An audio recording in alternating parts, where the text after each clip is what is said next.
Hello hi नमस्कार back to the my channel जदि मो ब्लॉग भल लगे प्लीज टिके सब्सक्राइब करदेवे। भात बसई चुली उपर से बाप झील दी जन तीन जन जाक शोई पड़ते आबे जाऊँगी चाउल आनी। भात बसई से बाप झील तीन जन सेपट शोती मुझे आसिक बही बहुत जोरे गरम हो खरा जेहेतु बहुत जोरसे पड़ू तो मुझे बस टे ठंडा लगे जी रोषे करी झील को मसाज करी बहुत सारा कम अच्छे आउ जोटा थरे मो झी जब उठीज केवे करईदबनी तो चलो उठेबा आगे सी आज ना सका 6टा 6:30 7टार उठी जाता मुझे खुए देखी पुणी शुएदेली आज तार जीव छेली कि मुह भी धोईनी बोली मुह जो धोईदेवी से पूरा फ्रेश हो उठीज मैंने मत बहुत सारा हैरान कर मुझे मुह न धोईकी शुए पड़ी एवं जी उठेबा ना भावुँ सी जो उठिक मन को जो उठेबा भल और जो न उठे ता भर मुझे कम करदेवी मत दे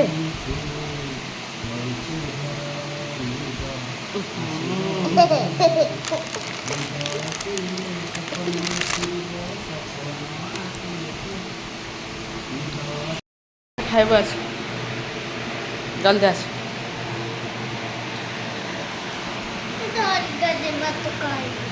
बाबा सागर बस खाए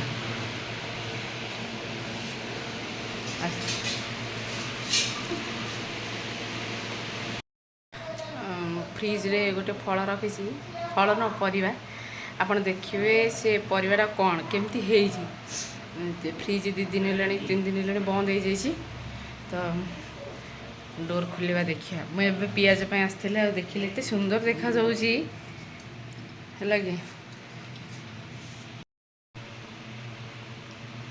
है केमती है फ्रिज रे एत सुंदर देखा जाऊँगी यहाँ कि फल आपको जी देख भाव बोधे कौटू गोटे आई अलग फल ये हूँ कांकण है फ्रिज बंद हो जाता आउ गरम रू माने कंडीशन एमती गरम ता माने केते जोर हो ने ने हाथ धोई जाए छुआ धर बोली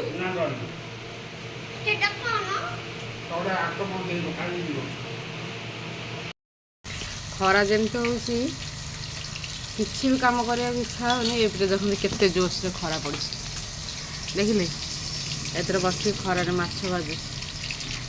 आते डेरी कौन है जानते घर तेल थी मु भाविली तेल ना चेक करनी भलसे आबे जो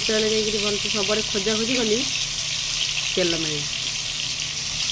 मोर भूल पाई एत डेरी है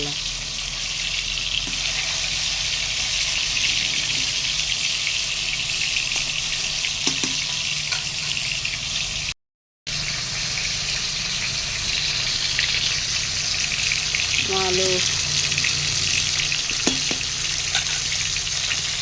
काली एत जोर वर्षा उठेला मु भाविली बोधे बात्या बात्या किंतु बात्या तो है समस्ते कहते कि बालेश्वर आड़े बहुत जोर से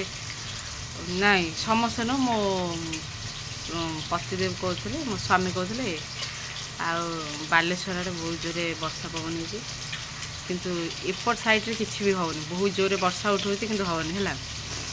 ये टाइम एत खरा ये बाहर को बाहर भी होनी गोटे खरार गोटे पिला केमती बाहर बुलूँ देख कौन से भावुची कि जानी मन षंड को मारिया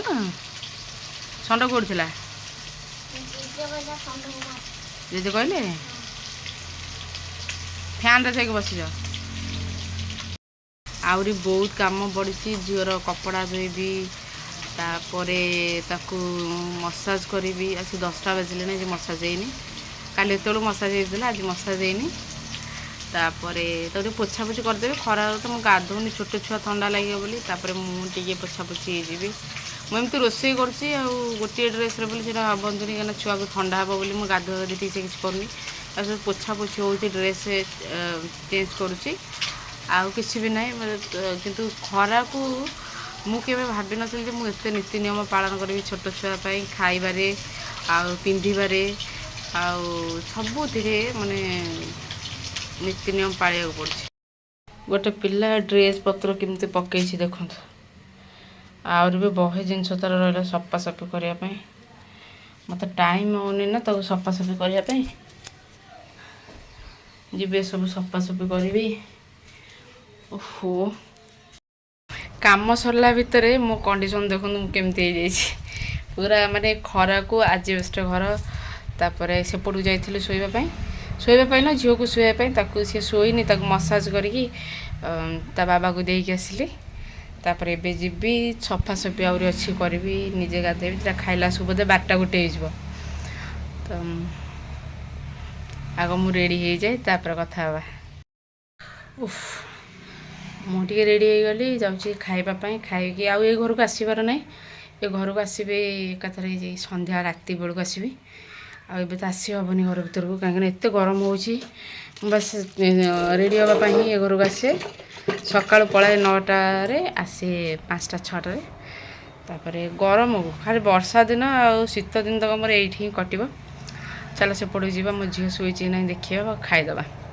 ଆଉ ଘର ଚାବି ପକେଇକି ବି ମୁଁ ଯାଉଛି।